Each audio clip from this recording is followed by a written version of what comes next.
When evil people realize that you've uncovered their schemes, one of their most insidious tactics is manipulating the narrative. They will go to great lengths to twist the truth, distort facts, and rewrite the story in a way that serves their agenda.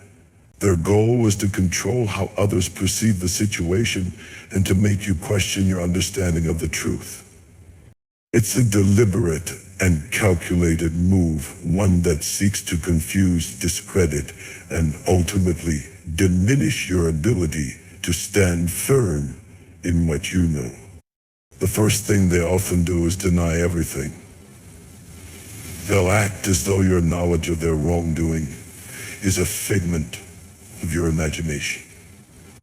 That never happened. They'll say, "You must be mistaken." This immediate denial is meant to throw you off balance, to make you second guess yourself. They know that if they can plant a seed of doubt in your mind, it's easier to manipulate you further. They're counting on your uncertainty to weaken your resolve. But if denial doesn't work, they'll escalate to blame shifting. Suddenly, the issue isn't what they did, it's what you did. They'll take the spotlight off their behavior and turn it onto you. You're overreacting.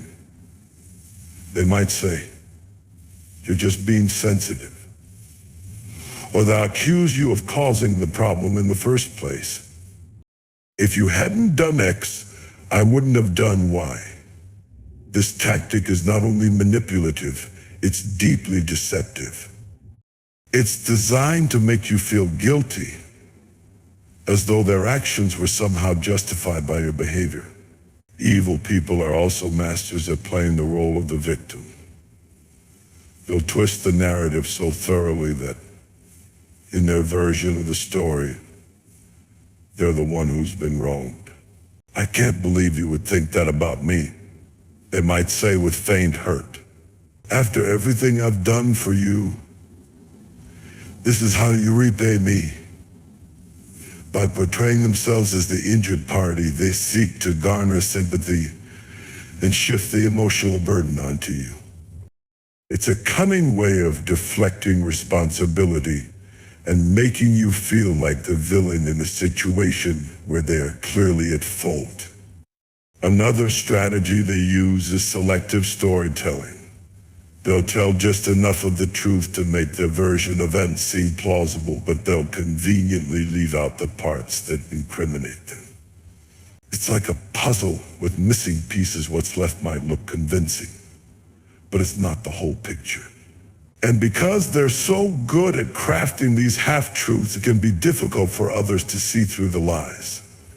This tactic is particularly effective in group settings where the evil person seeks to sway public opinion in their favor. Evil people also rely heavily on spreading rumors and lies. Once they know you've seen through them, they'll often go on the offensive, spreading falsehoods about you to others. Their goal is to discredit you before you have a chance to expose them.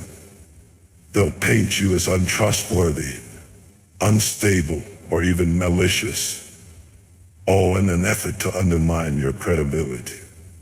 This tactic is especially damaging because it isolates you, making it harder for you to find support when you need it most. What's more, they'll often manipulate emotions to control the narrative. They'll cry, yell, or put on an elaborate show of anger or sorrow, all to divert attention from the real issue. Their emotional outbursts are not genuine. They're a calculated performance designed to manipulate the people around them. They know that most people are uncomfortable with confrontation and will side with whoever seems the most emotionally vulnerable. By exploiting this, they can effectively silence opposition and keep their deception intact. One of the most dangerous aspects of narrative manipulation is how it can affect your own perception of reality. When someone consistently denies the truth, shifts blame, and plays the victim, it can make you question what you know to be true. This psychological tactic, often referred to as gaslighting, is incredibly destructive. It's not just about distorting the facts, it's about undermining your confidence in your own judgment. Over time, this can leave you feeling confused, powerless, and even isolated. But let me tell you something, no matter how skillfully they twist the story, the truth will always have power. It may take time, but lies cannot stand forever. The Bible reminds us in Proverbs 12:19, truthful lips endure forever, but a lying tongue lasts only a moment. When you stand in the light of God's truth, you don't have to fight their manipulations with the same weapons they use. Your weapon is righteousness, your shield is faith, and your foundation is the unchanging Word of God. When faced with narrative manipulation, the key is to remain anchored in what you know. Don't let their lies shake you. Don't let their blame-shifting guilt you into silence. And don't let their emotional outbursts deter you from speaking the truth. Remember, you don't need to convince everyone, you only need to stay true to yourself and to God. Let Him handle the rest. And let me encourage you with this, the truth has a way of revealing itself in time. God sees all, knows all, and will bring justice in His perfect timing. So even when evil people manipulate the narrative, hold your peace. Stay steadfast, keep your heart pure, and trust that God is working on your behalf. Because when you walk in truth, no weapon formed against you shall prosper. When evil people realize you've uncovered their schemes, one of the most common tactics they use is attacking your character. They can't deny the truth forever, and they can't undo your awareness, so they shift their focus to discrediting you. Their aim is not just to tarnish your reputation, but to make others doubt you, and to make you doubt yourself. They know that if they can destroy your credibility, they can undermine your voice and silence the truth you're trying to stand on. This is a deeply personal and malicious strategy designed to inflict emotional and spiritual wounds. One of the first ways they attack your character is by twisting your intentions. They'll take your good deeds, your honest efforts, and your pure motives and warp them into something ugly. Suddenly, what you did out of love is painted as selfishness. Your desire to bring clarity and healing is labeled as divisive or controlling. They'll say things like, you're only doing this to make yourself look good, or you just want attention. These words are meant to sting, to make you second guess the very intentions that came from your heart. Evil people don't stop at twisting intentions, they'll fabricate lies. When they know the truth is against them, they create false narratives about you to divert attention from their wrongdoing. These lies can range from subtle exaggerations to outright fabrications. They might tell others you're dishonest, untrustworthy, or even dangerous. They spread these lies in whispers and gossip, ensuring that they reach as many ears as possible. The goal is to create doubt in the minds of others, to make people wonder if you're really who you say you are. What makes this tactic so damaging is that it often reaches the people you care about most. They will target your relationships, aiming to create division and suspicion among your friends, family, or community. They might say, I heard they've been saying things about you, or do you really know what kind of person they are? These subtle yet poisonous seeds of doubt can erode trust and isolate you from the very people who should be standing by your side. But evil people don't just attack outwardly, they aim to break you from within. Their accusations are designed to make you question yourself. They want you to think, maybe I'm the problem, or what if what they're saying about me is true? This psychological warfare can be deeply unsettling, especially if you're already wrestling with insecurities. Their goal is to exploit your vulnerabilities to make you doubt your worth and your identity. They often leverage others in their attacks, recruiting allies to amplify their lies. These enablers might not even realize they're being manipulated, but their voices add weight to the accusations. The more people who repeat the lies, the more believable they become, even if they're entirely baseless. This creates an environment where it feels like everyone is against you, further isolating you and making it harder to defend yourself. Evil people also know how to exploit your mistakes. Nobody is perfect, and we all have moments we wish we could back. They will dig up your past, magnify your flaws, and weaponize your missteps against you. Even if those mistakes were long ago, even if you've repented and grown, they will use them to paint you as unworthy or hypocritical. See? They'll say, this is who they really are. It doesn't matter how much you've changed or how hard you've worked to grow. Evil will cling to anything they can use to tear you down. But let me tell you something, their attacks on your character don't define you. The enemy wants you to believe that your value is tied to what people think of you, but that is a lie. Your identity is not rooted in their opinions, it is rooted in who God says you are. The Bible reminds us in Romans 8:33, who will bring any charge against those whom God has chosen? It is God who justifies. When God has called you, when he has set you apart, no accusation can change purpose for your life. When your character is under attack, it's tempting to fight back in the same way to defend yourself with anger or to retaliate with accusations of your own. But the battle is not yours. It belongs to the Lord. Exodus 14:14 says, the Lord will fight for you. You need only to be still. This doesn't mean you remain silent or passive, but it does mean you choose your battles wisely.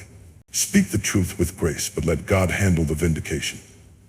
Remember, the attacks on your character are a distraction. They're designed to take your focus off your purpose, to drain your energy and discourage your heart. But you are stronger than their lies. You have the truth on your side, and the truth is a weapon that no lie can withstand. Psalm 34:19 says, many are the afflictions of the righteous, but the Lord delivers him out of them all. Trust that God sees the attacks, he knows your heart, and he will bring justice in his perfect timing. So when evil people attack your character, stand firm. Don't let their lies define you, and don't let their accusations silence you.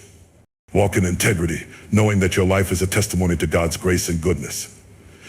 And as you endure, remember this, their attacks are evidence that you're walking in truth. They wouldn't be trying to tear you down if you weren't standing on something that threatens their lives. Keep standing, keep believing, and keep trusting in the God who fights for you. When evil people realize you've uncovered their schemes, one of their most effective tactics is to play the victim. It's a strategy rooted in manipulation, designed to shift attention away from their wrongdoing and onto themselves. By portraying themselves as the one who has been wronged, they seek to elicit sympathy, deflect accountability, and confuse the narrative. Their ability to feign vulnerability is often so convincing that even those who know the truth may find themselves questioning their own perspective. This tactic is insidious because it weaponizes emotions, creating an environment where truth and accountability become secondary to managing the perception of their supposed pain. At the core of this strategy is a deliberate effort to invert the roles. Instead of addressing the harm they've caused, they'll accuse you of being the aggressor. How could you do this to me? They might say, tears streaming down their face. I thought you cared about me. These words are not spoken in good faith. They are calculated to make you feel guilty for holding them accountable. The moment you start to second guess yourself, they gain the upper hand. Evil people understand the power of emotions, and they wield them skillfully. Their performance as the victim is often elaborate and theatrical, complete with dramatic expressions of sadness, anger, betrayal. They'll recount their version of events with such conviction that others may find it difficult to believe they're lying. I'm the one who's been hurt. They'll insist, flipping the script so thoroughly that the real victim, the person they've wronged, becomes the one under scrutiny. This tactic is especially effective in group settings. When they play the victim publicly, they're not just trying to convince you, they're working to sway the opinions of others. They'll tell one-sided stories, omitting the details that would reveal their culpability. To outsiders, their narrative seems plausible because it's delivered with emotion and confidence. By the time you attempt to share your side of the story, they've already framed you as the villain, making it harder for people to see the truth. Their ability to manipulate perceptions often leads to division.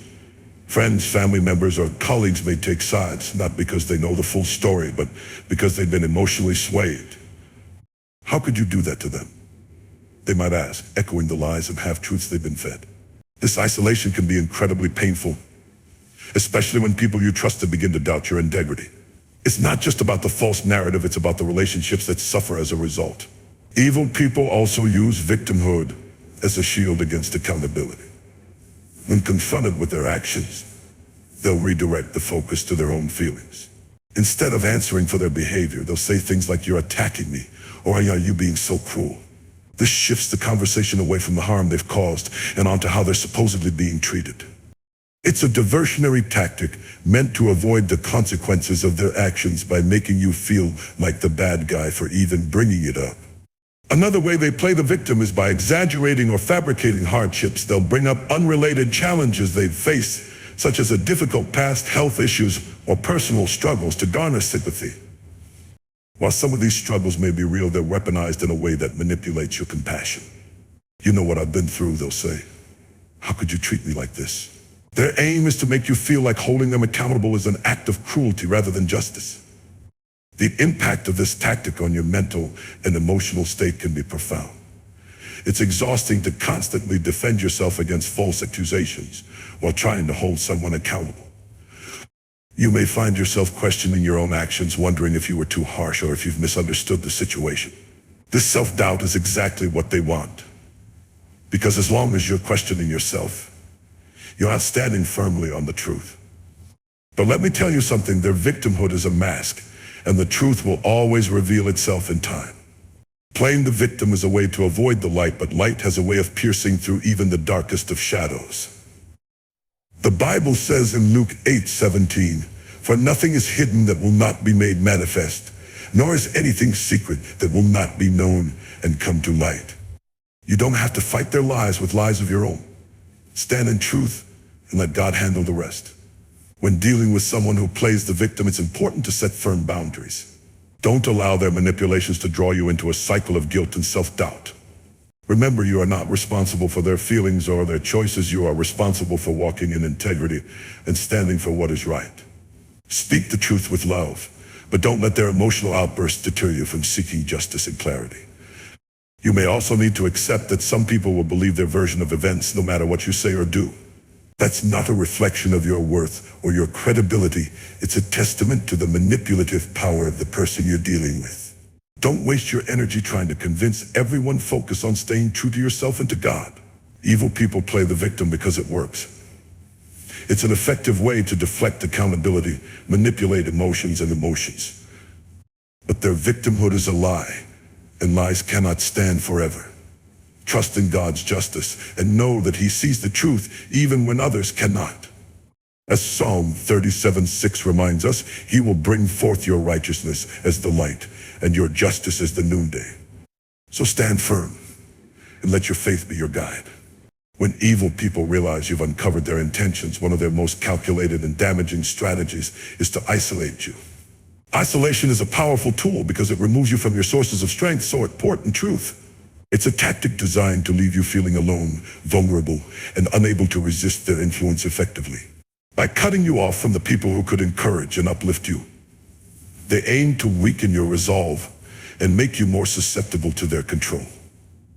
The process of isolation often begins subtly.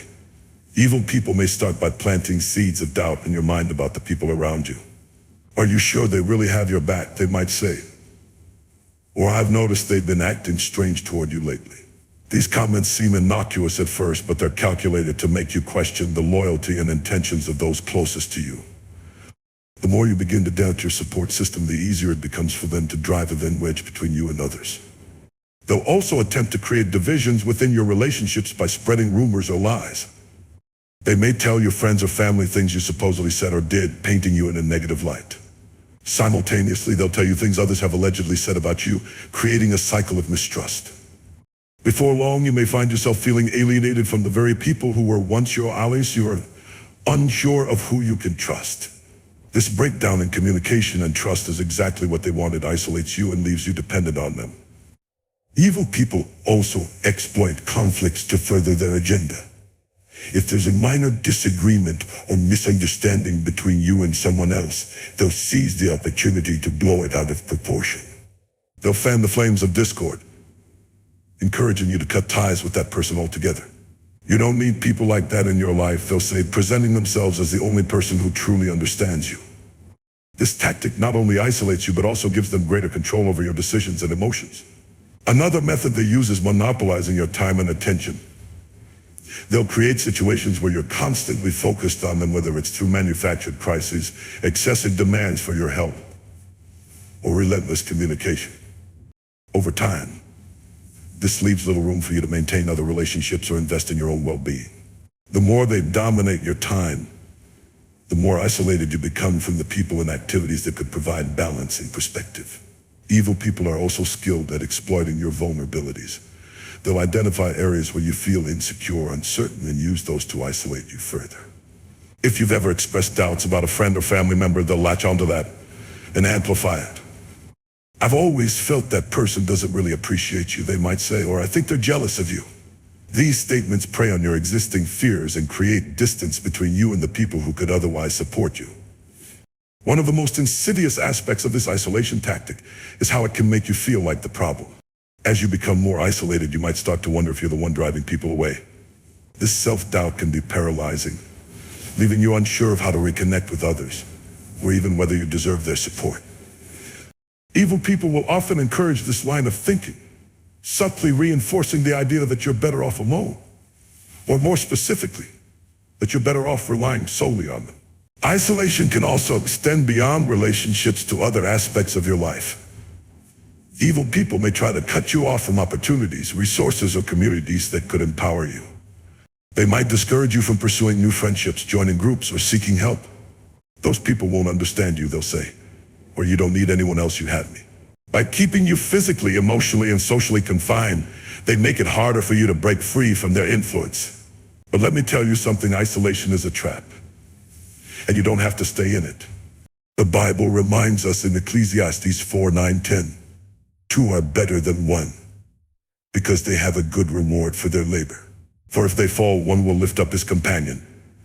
God created us to live in community, to support and strengthen one another. When someone tries to isolate you, they're going against God's design for your life. Breaking free from isolation starts with recognizing the tactics being used against you.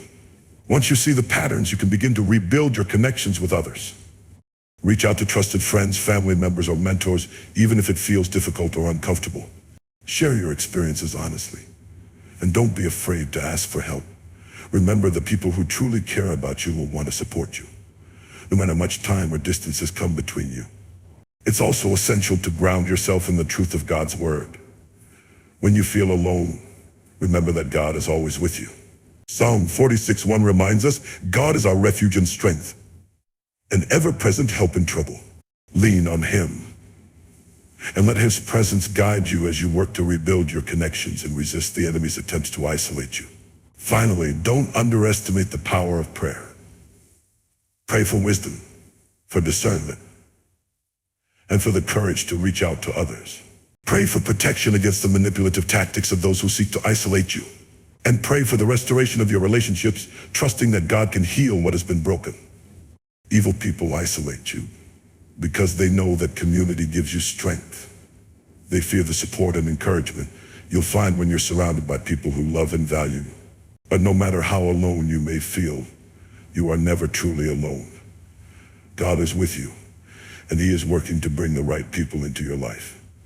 Trust him, take the first step, and watch as he begins to break the chains of isolation and lead you into freedom. When evil people realize that you have uncovered their schemes, one of their most consistent and manipulative responses is to double down on deception. Rather than acknowledging the truth or seeking reconciliation, they intensify their web of lies, distortions, and half-truths. Their goal is simple: to create so much confusion and doubt that it becomes difficult for you and anyone else watching to discern reality from fiction. This tactic is as calculated as it is destructive, designed to shift focus away from their wrongdoing and make the truth appear as just another subjective perspective. Doubling down on deception often begins with outright denial. No matter how much evidence you present or how obvious their actions are, they will look you in the eye and say, "That's not true." This denial is not rooted in any genuine belief of innocence, but in their conviction that if they say something enough times, others might start to believe it, or at least question the validity of your claims. They understand that repetition is powerful. The more they assert their lies, the more those lies begin to take root in the minds of others, even when there is evidence to the contrary. But evil people don't stop at denial. They layer their deception with elaborate fabrications. They'll invent details, create scenarios, and weave intricate stories designed to distract and mislead. These fabrications often involve elements of truth, making them more convincing and harder to disprove. For instance, they might acknowledge part of a situation to seem credible while twisting the rest to suit their narrative. Yes, that happened, they'll say, "But here's what you'd also..." The falsehoods are delivered as if to question their understanding of events. Another hallmark of their strategy is shifting blame. Instead of addressing their own actions, they'll point fingers at others often. They'll claim that you misunderstood, overreacted, or even caused the problem in the first place. I wouldn't have done this if you hadn't. Becomes their refrain, placing the burden of responsibility squarely on your shoulders.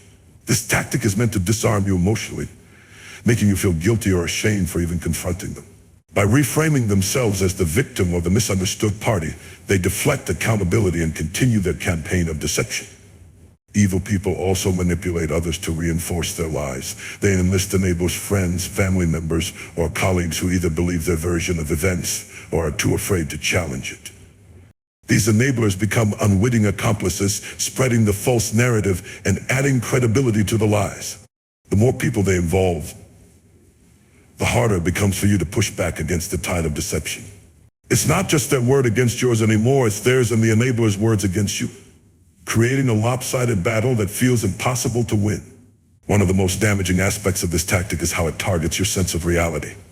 Evil people understand that if they can control the narrative, they can control how others, and even you, perceive the situation. They'll insist on their version of events so persistently that you might start questioning your own memories or judgment. Maybe I didn't see things clearly, you might think. Or, what if I really am the problem? This psychological manipulation, often referred to as gaslighting, is designed to make you doubt yourself and erode your confidence in the truth you know. Their deception also extends to minimizing or invalidating your feelings. If you express hurt or anger, they'll dismiss it as overreacting or being too sensitive. It wasn't that big of a deal, they'll say, or you're blowing this way out of proportion. This minimizes the impact of their actions and shifts the focus onto your reaction instead of their wrongdoing. It's another layer of deception, designed to make you feel like the issue isn't worth pursuing, and that you're the one at fault for bringing it up. As the deception escalates, you may notice patterns of inconsistency in their stories. Evil people often struggle to keep track of their lies because they've played it so many. Details shift, timelines don't add up, and their explanations become increasingly convoluted. However, instead of admitting the discrepancies, they'll double down again, adding even more layers of falsehoods to cover up the inconsistencies. This creates an exhausting cycle where you're constantly trying to untangle their lies while they continue spinning more.